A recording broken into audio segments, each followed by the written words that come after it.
What's going on, gamers? Today we're back with a little bit more Aliens Fireteam Elite, and today what we'll be going over is my updated version of the Technician build. Now this one is really nice and works well at the moment because they fixed a few things in game, and there's a few things I found out that I didn't know about the actual class. So if you want to see the updated version, then stay tuned. That's coming up next.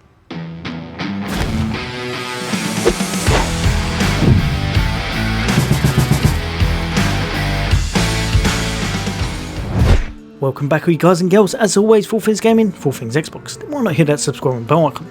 I'll bring you all the latest and greatest in content, hints, tips, guides and builds, and just some fun gameplay and reviews of the newest games. But for today, I'm here to show you my new revised version of this Technician fella right here. Now, I've done a couple of these and I seem to be changing them up every time I do, and that's because they're fixing things as they go, and sometimes you find that things are broken in the process. Now with this, I'm going to try and keep it a little bit shorter today because I've already done a few, so let's crack on. So firstly, jumping over to the weapons, and I'm still sticking with this as the tried and tested, as it just works so well.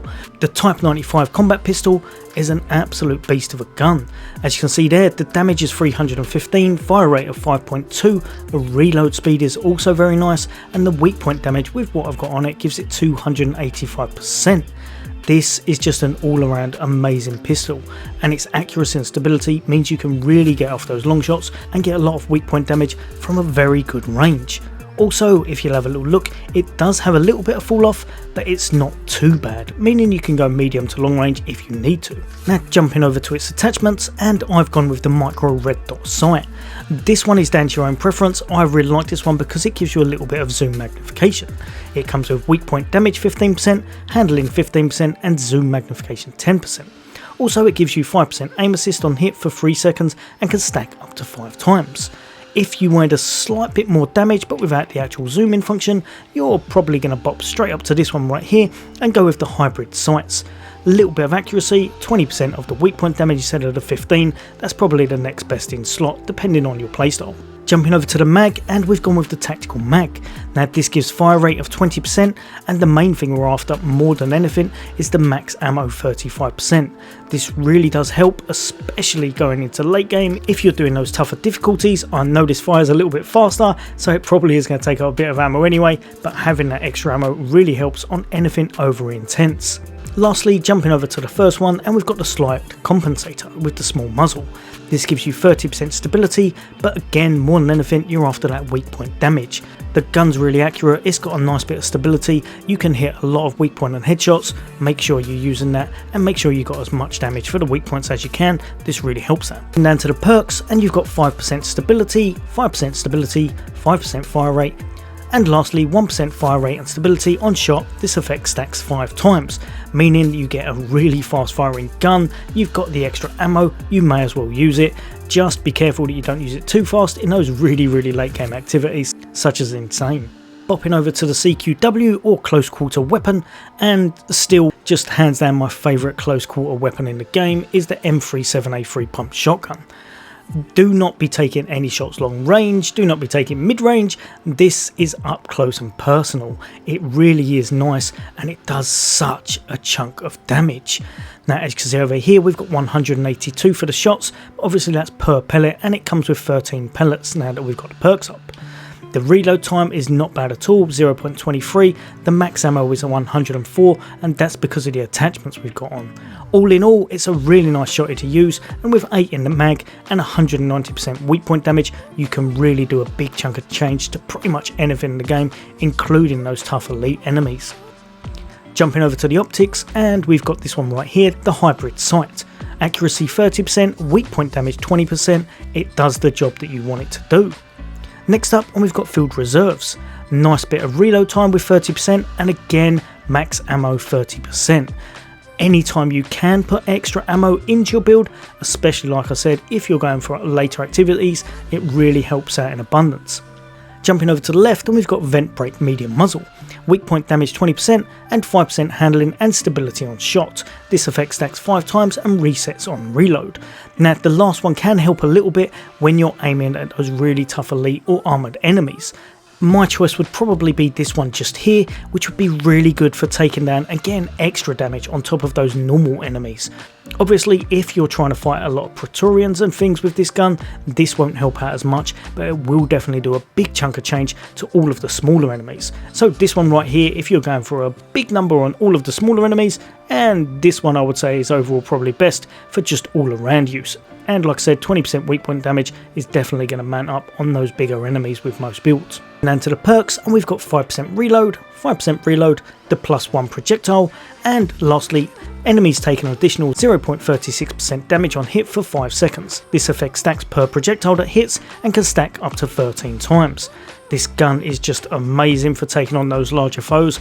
I have not found anything better than it yet. If you know of one, chuck it in the comments, but I really find this best in slot for a CQW as long as you're taking everything out at a really nice close range. Now just quickly going over the consumables, and I would say these two are 100% best in slot now. I've tried pretty much everything. As soon as you go into those really tougher difficulties, when you're setting up your little camps and when you're setting up for those big challenge areas where things are going to come in their hordes, these really help you to mow them down and mow them down without taking any damage. So the first one is this one just here, the cryo grid. Really nice radius. It gives you 60 seconds of use, and it just means everything's going to be slowed down before they can actually get you. Along with the fact that you've got your coils on the floor, as long as the fact that you've also got your turret out, these really help. Works really well with the technician as everything's slowed down, and it makes sure you're a little bit more prepared for taking those headshots and getting that really nice weak point damage. And of course your turret will also be going to town and taking everything out as they go. And definitely one not to be dismissed is the vulnerability assessment drone. This right here is just best all round. Like, if you've only got to take one thing in, make sure you've got as many of these as you can. If everyone can chuck these on, it's going to make your life easier throughout the mission. And it's because of the actual duration and what it brings to the table. You're going to get 25% extra damage for yourself and the whole team. Like I said, the duration is 90 seconds, a minute and a half. If you've brought 3 of them in, that's going to give you 4.5 minutes. If all 3 of your players have that, you're pretty much going to be near the end of the mission, or you're going to be at the end of the mission when you've used them all, because you'll probably only be using them in tricky situations anyway, or when you know there's going to be some of those really elite enemies turning up. Put this on, get everyone else in your group to put them on, and make things easier for yourself. So, to the technician's grid, and the first thing you can see is we've gone very heavily orientated for the charge coils. There's a big reason for this, which I'll explain in a minute, but ultimately it works out really favourably for yourself at the moment. Definitely give it a whirl. Now just over here we've got compatibility matrix. While this ability is active, you deal 10% more damage and stacks up to 3 times. I would say this is one you almost definitely have to have in your build, because it just gives you that extra damage and makes things a lot easier for taking down those tougher foes. Obviously you're going to chuck out 1 for 10%, 2 for 20 and 3, which is the max stacks it gives you for 30% of those charged coils. Just down to the bottom here, and I really like this one for later game activities such as intense and onwards, disruptive technology. Charged coils also reduces the damage dealt by affected enemies by 25%. Really nice for just making sure that you're not going to get hit as hard as you probably would do. Obviously it's better to knock things before they can, but when you're in those situations that you just can't, hopefully you've chucked out your coils and made sure you're not going to get hit anywhere near as hard as you would have in the first place. Jumping up from here, and we've got rapid deployment. Increases the recharge speed of an ability by 20%. This right here is from the gunner class. Jumping up to this one, and we've got the long haul. Increases the duration of an ability by 20%, and this is from the recon class. And up above that, and we've got creative pain point solutions. You and your turret deal 10% more damage to slowed enemies. Really nice. Your team's going to make sure things like that are happening. You've got cryo grids, you've got your charge coils, you're just going to be making sure that happens as much as you can, and it's going to mean you get additional damage without even trying most times. And down to the bottom, and we've got hyper-local logistics. Increases your turret's health regeneration rate while you're near it, and your turret fires 10% faster while you're near it as well. Really nice, keeps it in the game, makes sure it fires a little bit faster, dishing out a bit more damage and taking down those foes a little bit quicker. Next up, and we've got strategic tactics. Plus 10% stun recovery, plus 20% debuff duration, and plus 20% turret health. This can really help your turret to stick around. It is one thing that I like to put in when I can. It is not essential to the build, but I found this helped a little bit later game because things hit extremely hard. Being able to not have your turret down quite as often is really nice. If I wasn't going to put this one in, I'd probably swap it out and put in this one just over here, real-time resource reclamation, another one that's going to help you with your sentry turret. When your turret is destroyed, it explodes, dealing damage to nearby enemies and reduces the base recharge time of your turret by 5 seconds. Means you could put your turret out every 10 seconds if it does explode. For myself, I found this one to work a little bit more favourably, but choose which one you decide for yourself. Just dropping down to here, and we've got batteries included. Now this is a phalanx perk, so you're going to need to level them up, but this increases the recharge speed of an ability by 20%. Just down here we've got extended duration 3, increases the duration of an ability by 18%. So all in all, as you can see, all of that comes together to make your charge coils absolutely amazing. You've got an ability recharge speed of 40% and an ability duration of 38%. The reason why I really like this is that now that I've been playing, I've noticed that charge coils actually works really well, and finally the recharge speed actually works on them. Before, I didn't want to spec too much into them because it wasn't working as intended. Now it works, it's really good to spec into it because the whole time they're out means you're going to be benefiting from this right here, giving yourself 20 to 30% more damage depending on how many you've got at. With this build how it's set up at the moment, pretty much nigh on all times you can throw out 3 at the start, giving yourself that big boost of 30% damage. After that you can pretty much have 2 at all times, giving yourself 20%, really nice, really easy. And with this up here, you've got the other 10. Also, one that I've chucked on because I really like it with teamwork is this one just here, down and out. You deal 20% more damage to enemies that are stunned or knocked. If you're playing in a group, if you're playing at later difficulties, there's definitely going to be someone in your team that can do knock, stun, something to those bigger enemies, otherwise you're going to be in trouble. Demolishers can do it, phalanx can do it, even if a gunner has it on his grenade, he can do it. You're going to want someone being able to do that, just so you've got a bit of downtime on when they're going to come into you, and you can take out a big chunk or even all of their health if you all focus on them. Really nice to put in a build, and even though we haven't focused on this, it's going to work as long as you've got teamwork in your team. Down and out is one of the best perks to have on pretty much every build I find.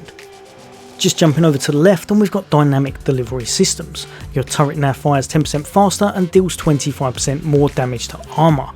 Really nice. It goes in conjunction with our other one that gives us 10%. We've got 20% now. It's going to dish out a lot of damage. It's going to dish out a lot of extra damage to armor. You've got the one up here that gives it the extra 10%. Works really well. And because we've chosen this last one, incinerator turret, it means you're going to really barbecue pretty much anything that comes towards you and take them down really fast.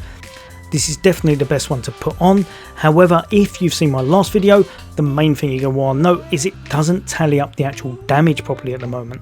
So even though it does a big chunk of damage at the end screen, make sure that you're doing a lot of shots with your shotgun, you're doing a lot of handgun shots, you're playing the game as it's intended, doing the long range and the short range, because this right here, even if you've got your damage numbers on and you're seeing it do 5, 6, 7,000 damage, it's not going to calculate it properly at the end screen, unfortunately.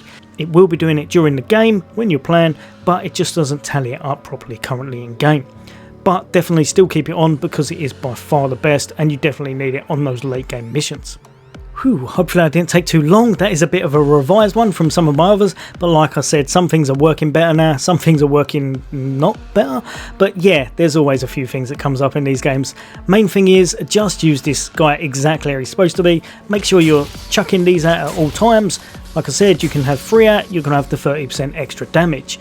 Chuck your turret way yonder behind them, unless you want to put one in the middle of it, it's completely your choice. But the main thing you're going to want to do is make sure that you've got these up as much as possible to give you the extra damage. For your long range, you're going to pop off your shots with your pistol, which is actually really accurate and really nice. And as soon as they start coming closer range, make sure that these 3 are out. Once they start going, pop another 2 out. You can pretty much have 2 out at all times. After that, then your turret's going to go to work. You're going to go to work with your shotty, and you can do an absolute abundance of damage. Really nice build. Really nice and easy to use. Just make sure you've got a team that knows what you're doing, and have a team with a bit of knockback or stun, and you're definitely good to go.